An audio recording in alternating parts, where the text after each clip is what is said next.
السلام عليكم ورحمة الله وبركاته إن شاء الله ተከታታይ የተጅዊድ ትምህርት እየተማርን እንገኛለን። ባለፉት ክፍሎች ላይ መኻሪጅ አልሑሩፍ 11 የፊደላቶች መውጫ ቦታን አይተናል።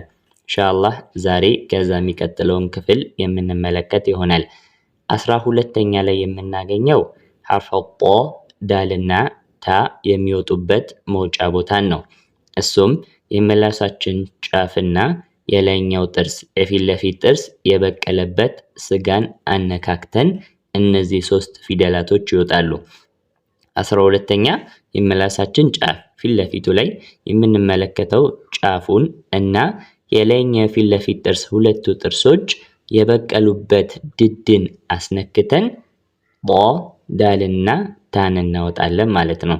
እነዚህ ሶስት ፊደላቶች መውጫ ቦታቸው ጦረፈ ሊሳን የምላስ ጫፍ እንዲሁም መዓ ኡሱል الثنايا العليا የላይኛው የፊት ለፊት ጥርስ ثنايا የምንላቸው ፊት ለፊት ጥርሶች ናቸው። የላይኛው ፊት ጥርስ የበቀለበት ስጋ ወይም ስሩ አስገብተን እነዚህ ሶስት ፊደላቶችን እናወጣለን ማለት ነው። እዚች ጋር ሁለት ምስል የተቀመጠልን ሐርፍ ጦ ምትወፍር ፊደል ስለሆነች የምላሳችን የኋለኛው ክፍል ከፍ ይላል። ዳልና ታን ስንመለከት ደግሞ የምላሳችን የኋለኛው ክፍል እዛው ባለበት ነው። ለምን ሊቀጥኑ ፊደላቶች ስለሆኑ ማለት ነው። ከዛ ውጪ መውጫ ቦታቸው ግን ሶስቱም ተመሳሳይ ነው። የምላስ ጫፍ የላይኛው ጥርስ የበቀለበት ስጋ እናስነካለን ጦ ላይ፣ እንዲሁም ዳልና ታ ላይ የምላስ ጫፍ የላይኛው ጥርስ የበቀለበት ስጋ እናስነካለን። መውጫ ቦታቸው ተመሳሳይ ነው። ሁለት ፒክቸር የተቀመጠልን እዚች ጋር ሐርፍ ጦ የምትወፍር ፊደል ስለሆነች ድምጽን ወደ ላይ እናደርጋለን። ምላሳችንን የኋለኛውን ክፍል ከፍ እናደርጋለን። ዳልና ታ ላይ ግን እዛው ባለበት ይሆናል ማለት ነው። ስለዚህ 12ኛ መውጫ ቦታ የምላስ ጫፍ በሱት ያለው የላይኛው ሁለቱ ጥርሶች ثنايا የምንላቸው የፊት ጥርስ የላይኞቹ የበቀሉበት ስጋን አስነክተን እነዚህ ሶስት ፊደላቶችን እናወጣለን ማለት ነው።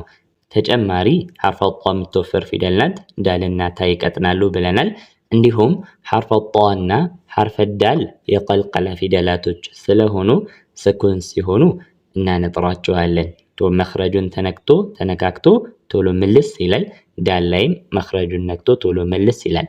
ታ ላይ ስንመጣ ደግሞ ታ ሀምዝ የሚባል ባህሪ አላት። ሀምዝ ማለት ትንፋሽ በደንብ መውጣት ማለት ነው።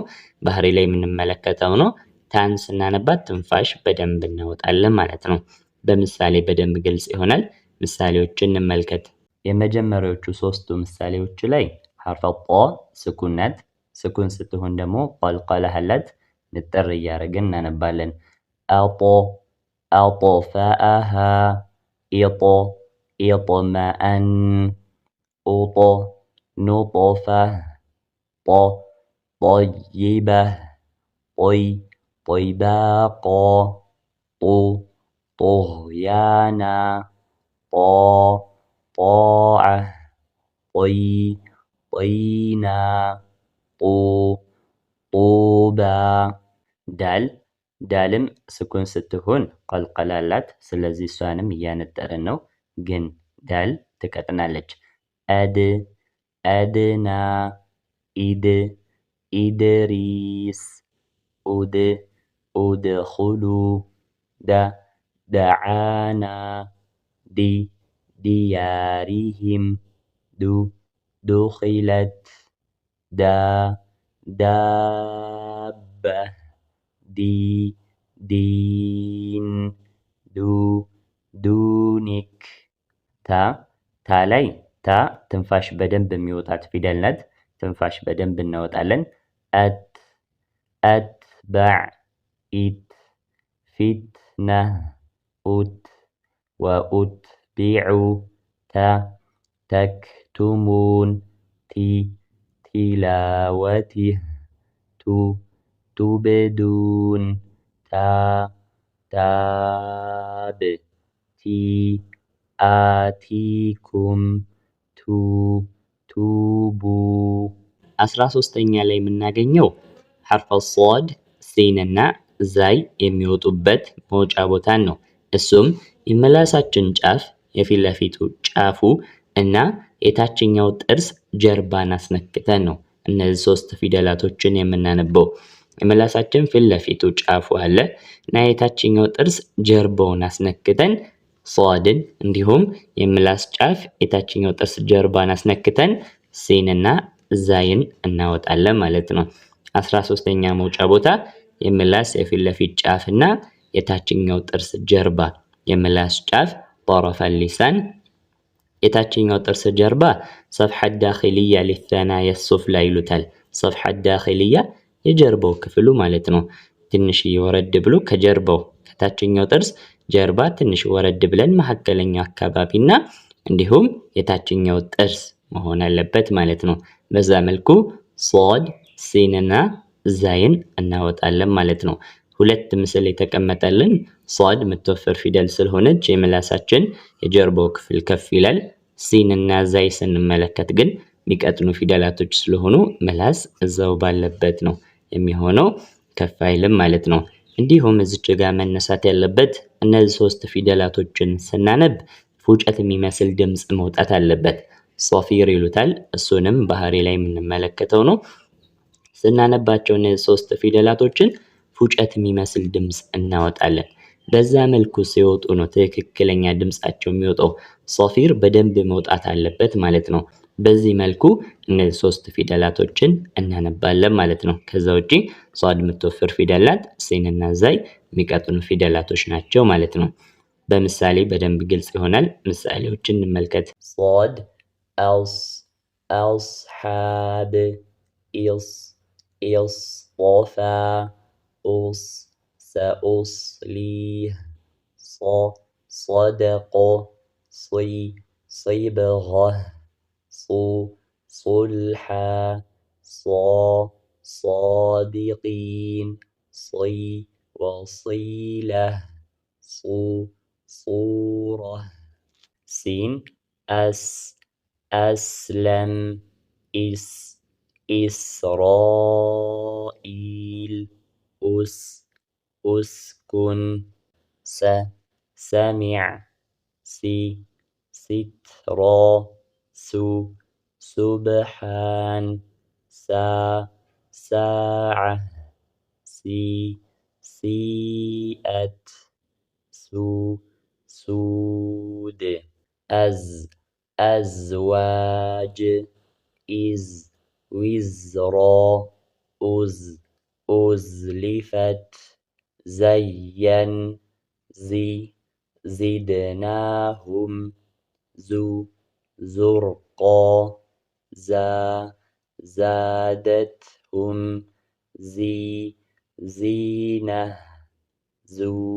وزورا 14ኛ ላይ የምናገኘው ሐርፈ ዛ ዛልና ሳ የሚወጡበት መውጫ ቦታ ነው። እሱም የምላሳችን ጫፍ እና የላይኛው ጥርስ ጫፍ አነካክተን እነዚህ ሶስት ፊደላቶችን እናወጣለን። የምላሳችን ጫፍ ፊት ለፊቱ ጫፉን ትንሽ ወጣ እናደርግና የላይኛው ጥርስ ሁለቱ ጥርሶች አሉ፣ እነሱን ጫፋቸውን እናስነካለን ማለት ነው። ምላስ ትንሽዬ ወጣ ብሎ የላይኛው ጥርስ ጫፍን ነክቶ 14ኛ መውጫ ቦታን እናገኛለን። እዚች ጋር የታችኛው ጥርስን መጠቀም የለብንም። ንክኪ ሊኖር ይችላል። የታችኛው ይነካል፣ የምላስ ጀርባን አካባቢ ይነካል። ከዛ ውጪ ያዝ ማድረግ የለብንም። በሁለቱ ጥርሶች ያዝ አድርገን እንደማኘክ አድርገን ነገር ሳይሆን የላይኛው ጥርስ ብቻ ነው አነካክተን ድምጹን ለማውጣት የምንሞክረው ከላይኛው ጥርስ ጋር ነው እንጂ የታችኛው ጥርስ ተጽዕኖ መኖር የለበትም። ንክኪ ይኖራል፣ ግን ንክኪው ድምጽ የሚፈጥር አይነት ነገር ወይም ድምጹ ላይ ተጽዕኖ የሚያደርግ መሆን የለበትም። የላይኛው ጥርስ ብቻ ነው የምንጠቀመው ሐርፈ ዛ እንዲሁም ዛልና ሳን ስናነብ ማለት ነው። የምላስ ጫፍ طرف اللسان እንዲሁም የላይኛው ጫፍ የላይኛው የፊት ለፊት ጥርስ ጫፍ مع أطراف الثنايا العليا ማለት ነው። أطراف ጫፍ ثنايا ጥርስ عليا የላይኛው ثنايا የምንላቸው የፊት ጥርስ ነው። ثنايا العليا ከተባለ ደግሞ የላይኛው የፊት ለፊት ጥርስ። እነዚህ ሁለቱ ፊት ለፊት ምን ላይ የምናገኛቸው እነዚህ ሁለት ጥርሶች ثنايا العليا ይባላሉ ማለት ነው። በዚህ መልኩ የምላሳችን ጫፍንና የላይኛው ጥርስ የፊት ለፊት ጥርስ ጫፍ አነካክተን ሐርፈ ዛ ሐርፈ ዛልና ሐርፈ ሳን እናወጣለን ማለት ነው። ከዛ በተጨማሪ ሐርፈ ዷ የሚወፍር ፊደል ስለሆነ የምላሳችን የኋለኛው ክፍል ከፍ ይላል። ዛልና ሳ ላይ ደግሞ የሚቀጥኑ ፊደላቶች ስለሆኑ ምላስ ወደ ላይ ከፍ አይልም። ለዛ ነው ሁለት ምስል ያስቀመጡልን ማለት ነው። ተጨማሪ ሐርፈ ሳ ስናነባት ትንፋሽ በደንብ እናወጣለን፣ ሀምስ ይባላል። በእነዚህ ሁኔታዎች ላይ ፊደላቶች አንድ አይነት መውጫ ቦታ ሲኖራቸው የሚለያዩት በባህሪያቸው ነው ማለት ነው። ለምሳሌ ሐርፈ ዷ የሚወፍር ፊደል ነው፣ ከዛልና ከሳ ይለያል። እንዲሁም ዛልና ሳ ደግሞ ሳ ሀምስ ያላት ትንፋሽ ያላት ፊደል ናት፣ ከዛል ትለያት። በዚህ መልኩ ነው ድምጻቸው የሚለያዩት። ሲፋተል ሑሩፍ ካየን በኋላ በደንብ ግልጽ የሚሆን ሐሳብ ነው። ለአሁኑ መውጫ ቦታቸው የምላስ ጫፍንና የላይኛው ሁለቱ ጥርሶች ጫፉን አነካክተን ዋ ዛልና ሳን እናወጣለን ማለት ነው። በምሳሌ እንመልከተው። ዋ አው አظለም ኢዝ ወዒዝሁም ኡዝ ቱዝሂሩን ظلموا ظلا ظلما ظالم عظيم تعظون ذل أذكركم إذ بإذنه أذكروا ذهب ذي ذكرى ذو ذريتي ذائقة ذي أوذينا ذوقوا أثمر إثما الوثقى ثمنا في آثما ثبورا ثالث كثيبا مثوبة